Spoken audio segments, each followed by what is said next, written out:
animals for another live stream. I present to you the usual foursome. Myself, of course, with the many purple hats. Hamish, McLay of Search Convey. Juliet Baboolal, partner at gunnercooke, and of course, Chris Gilsenan, our friendly neighbourhood developer.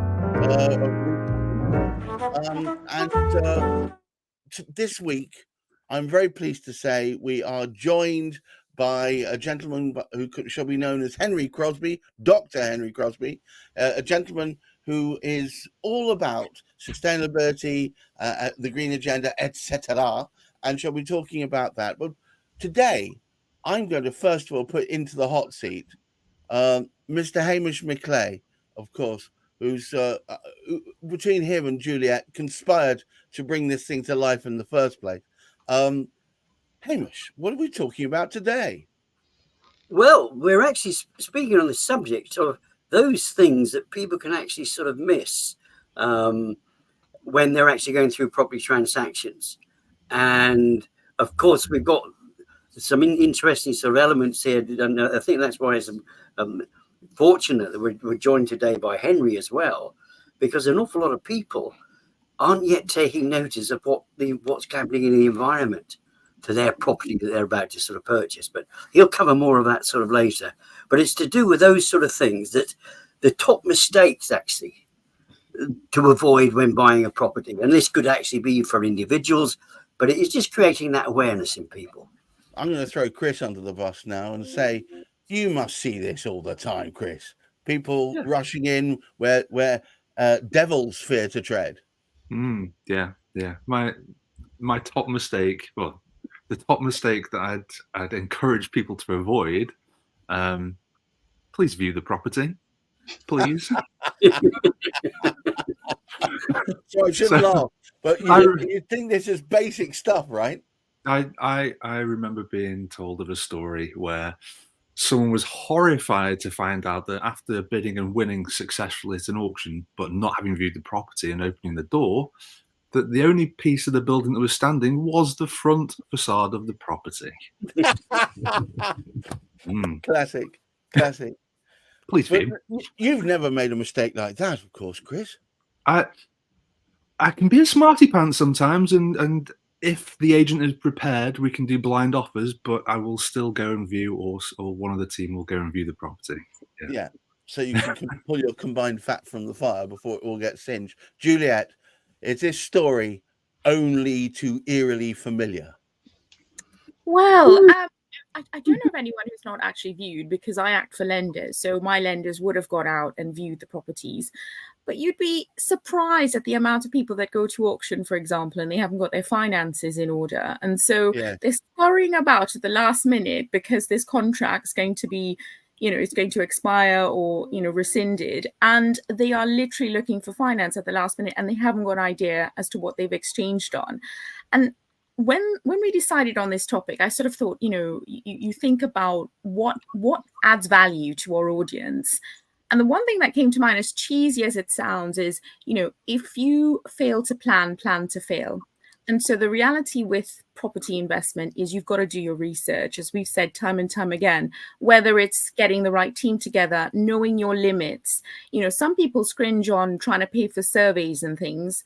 And I think, Henry might add insight on that. But don't sort of go it on the cheap and then ultimately be bitten because you've not done the right thing. So I think the top mistake is just not doing enough research into what you're investing into.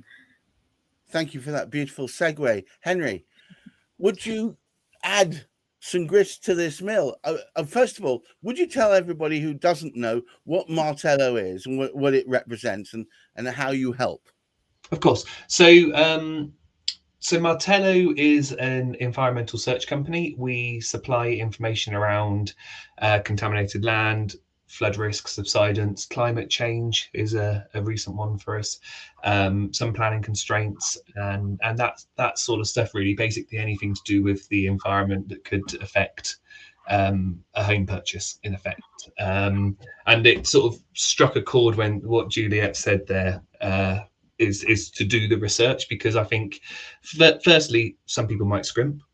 Some people might spend a lot of money and assume that the conveyancer and assume that's enough, I suppose. But actually, it doesn't matter. It doesn't matter what information you get given, you still got to read it. And I've fallen foul of that myself in the past, just assuming that, oh, it's all right, the lawyers checked it, everything's fine. But actually, everyone's got different risk profiles. Everyone sees the world in a very different way. So you got to make sure that you do the research yourself, especially from a home buyer's perspective, I'd say.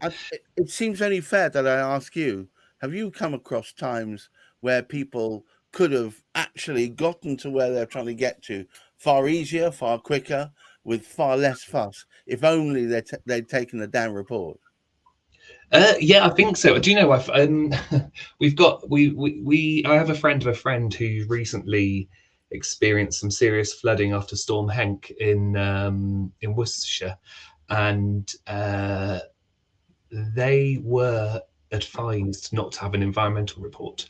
So they had absolutely no idea about historical flooding. They had no, which had happened. They had absolutely no idea about potential risk of groundwater flooding, as well as river flooding too. So they got themselves in this situation where actually they've been removed from their house for probably about 9 months while gets fixed, and the insurers are going in and trying to determine how much it's going to cost to fix that situation.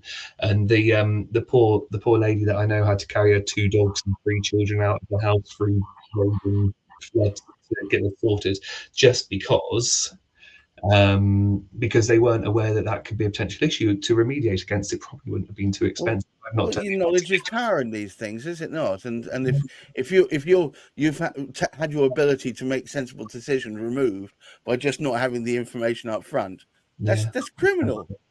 Yeah, and it's very difficult, because as a home buyer, you take the advice you're given a lot of the time. But I do urge anyone, especially home buyers, to sort of do a bit of research and understand what they should know. In the UK, for example, contaminated land is an issue, flooding is an issue, climate change is an issue. Those sorts of things are genuine issues. Like if you were to live in San Francisco, I'm sure you're acutely aware of the imminent earthquake all of the time. Like, the British people should see floods in the exact same way, in effect, in my opinion. So, ever increasingly so by reports anything to do with it. What, in 70 years, half of England will be underwater. But but there are mitigation measures that can go in place, and if you get the right advice, you can identify how to do it in a cost-effective way more often than not. It's just about doing that research and getting the right advice in the first instance. Now, a man I know that does a lot of research and is probably prone to making sure that people make the right decisions up front is Hamish. Hamish, there must be times where you despair of the fact that people just haven't taken the advice up front. Oh, absolutely. And I think that the big challenge we have at the moment, we've got an awful lot of talk about upfront information, and people are speaking about material information. But I mean, Henry's emphasised it, and I mean, Chris and Juliet too, in various things that they're saying, that there's a lot more to it than just maybe the sort of material type of information. You know, whether you've got plans from land registry or a title register, or these other particular sort of things which are ready to hand. If you're a surveyor, if you haven't had a surveyor look at it, if you hadn't had a look at the property yourself, I mean, it stunned me. I thought we've only been going since, seriously, since 2004. But my very, very first client that we actually sort of started working with, I suggested in their search pack, and it wasn't that they actually had environmental reports along with drainage and water. And I'm absolutely stunned. And of course, we had this sort of example there from what Henry was saying. It's not actually a legal demand. I'm surprised, actually, lenders, Juliet, would actually lend without having that kind of report come through. That seems crazy. What do you say to that? Yeah, I mean, some lenders will take indemnity insurance insofar as if the borrower owns the property and they've owned it for a period of time, and they can confirm there's none of these issues. Then for speed, they'll accept the indemnity insurance. But the expectation is that the indemnity insurance underwrites all of the risk. And so that's where the fine print comes in, because, you know, is the policy really worth the paper that it's on? And this is where, the reading and the understanding and having the right solicitor becomes really important, because I can put an indemnity on risk right now in terms of not having searches, but you may not be able to satisfy the conditions within that policy. And so when it comes time to claim on the policy, you haven't satisfied the conditions, so the policy is void. So a lot of lenders, especially the ones who are funding development, or certainly the high street lenders, will require searches, and they'll also require those searches to be within a 3-month time frame. So you can't bring a search that's a year old, for example, and expect me to rely on it. They might with indemnity. That's another story. But generally speaking, the search shouldn't be more than 2 or 3 months old, depending on the lender. But yes, you see that sort of thing where people are aiming at speed. They're trying to say, look, this is my unique selling point. And the reality of what I found is the cost to a borrower of putting it right is a lot more than the cost they would have extended had they gotten the right searches, done the right research, etc. upfront. So the message here is, after all, make sure you've got all your searches and all your bits and pieces in place beforehand. Chris, don't you find that a lot of people are trying to cut corners just to get to capitalize on things quickly? The thing is, it still catches me out across the most stupid and ridiculous of things. And the reality is, if you buy cheap, you buy twice. That is the end of that discussion. It's you will get exactly what you pay for, and that's just the way to look at things. So if you're setting aside an allocation for, well, I need to do this and this and this, some I can do myself. For example, as an investor, I spend a chunk of time investing in, researching things myself. So, for example, sold comparables. As a matter of course, for each property that we look at, I need to know what the actual market values are as a differential, to know pretty much where I can refinance up to and where I can extract cash back out at those certain price points. That I can do because it's land registry data and it's all public information and it's fairly easy to get hold of. But then when you start looking at the level of detail that you go into on these searches, things like the Martello reports, they are mind-bogglingly complex, and there's no way that I could do that. So then it's really important to rely on your power team members and let them do the intense research, make sure there's a financial allocation there in your budgets to bring these people into your team, and then rely heavily on your team to do the necessary research, the legwork to get your project to the next stage. Wow. It does seem obvious when you put it this way. But I just keep hearing stories time and time again. Henry, do you think that environmental reports should be now legal requirements? Well, funnily enough, if you would check the Law Society practice notes, there are practice notes around contaminated land and flood risk, and I think that any law firm that doesn't consider doing the research on those, which generally come from environmental reports, could be putting themselves in a dangerous situation anyway, in general. I also think when it comes to indemnity insurance, there's I'm sure that this has been discussed in the past, but if you indemnify against something, it doesn't stop the risk from happening to an extent.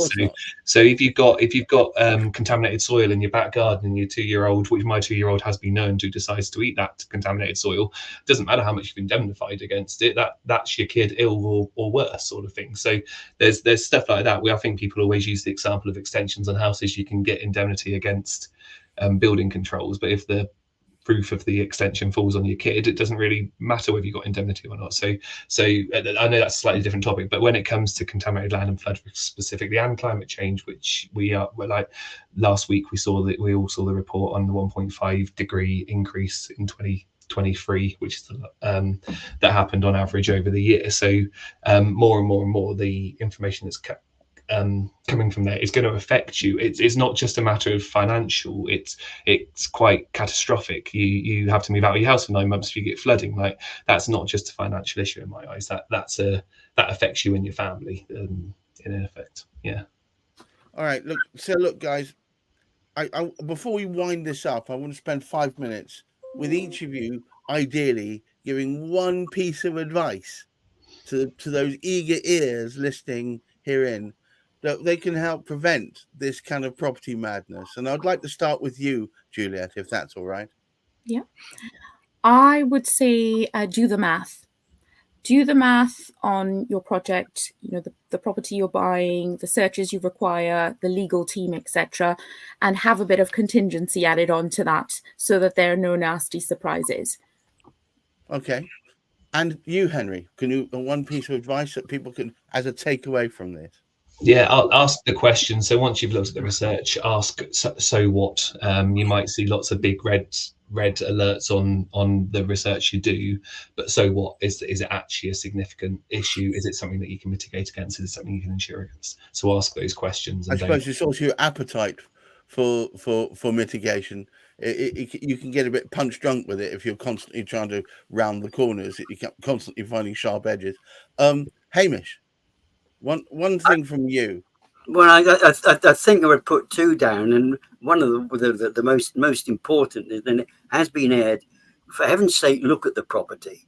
If you're going to buy something, look at it, but also get the information from the experts, get those reports, get the environmental side of things, get the local, make sure you get those and get an idea around it, because that's going to help you make sure that you've got the property that you particularly sort of want without the risk that you're going to hopefully your solicitor is going to prevent you from any risks at all because of what they've investigated.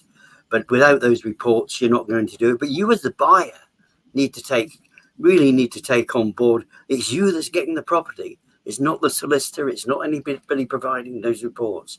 It's you. You're the important one. And finally, Chris, one more piece. And you gave us the most valuable piece at the beginning, which is, look at the thing. Have you got anyone? I mean, you must have a host of gotchas that you've seen in your time as a developer. Got loads. But I guess the best piece of advice I can give people is be prepared to walk away. Doesn't matter if it's your personal private residence, you're a first-time buyer, or if you're doing this as a business. Be prepared to walk away from the transaction. So there are some costs in doing all this research, but look at it as mitigation that you're not going to get sucked into buying a lemon. I suppose this is very valuable advice. Guys, thank you so much for your time today. Once again, I'd like to thank Juliet Baboolal, Hamish McLay, Chris Gilsenan, and our special guest, Dr. Henry Crosby. We are the Property Quorum. You'll see us every week around about 10 o'clock on Thursdays, and we try and talk about the topics that perhaps others skirt over and perhaps occasionally even debate them.